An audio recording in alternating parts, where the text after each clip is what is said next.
অনেকেই আমার কাছে মাঝে মধ্যে জানতে চায় যে ইউরোপের এত কান্ট্রি থাকতে কেন হাঙ্গেরিতেই অ্যাপ্লাই করতে হবে, বা হাঙ্গেরিতেই অ্যাপ্লাই আমি কেন আমার নিজের জন্য করব। তার অন্যতম কারণের একটা হচ্ছে, হাঙ্গেরির অ্যাম্বাসি ফেস করার জন্য আপনার তৃতীয় কোনো দেশে যেতে হচ্ছে না।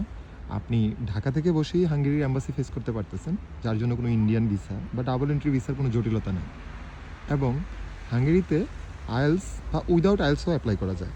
যেমন আমি হাঙ্গেরিতে মাস্টার্সে আসা হয়, তো আমি কিন্তু উইদাউট আইএলসি এখানে আসি। এবং আমার ব্যাচেলরের ব্যাকগ্রাউন্ড ছিল জাতীয় বিশ্ববিদ্যালয় থেকে, এবং আমার সিজিপিও কিন্তু খুবই কম ছিল।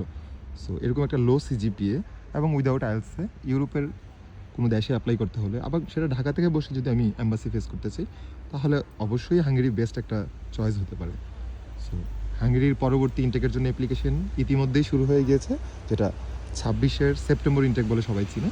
এবং এটা হচ্ছে ইউরোপের অন্যতম বড় একটা ইনটেক, সেপ্টেম্বর ইনটেকটা। আপনারা যারা অ্যাপ্লাই করতে চাচ্ছেন, এখনই নিজের একাডেমিক ডকুমেন্ট, পাসপোর্ট এবং আনুষঙ্গিক ডকুমেন্ট নিয়ে অ্যাপ্লিকেশনের জন্য প্রস্তুতি নিয়ে ফেলতে পারেন।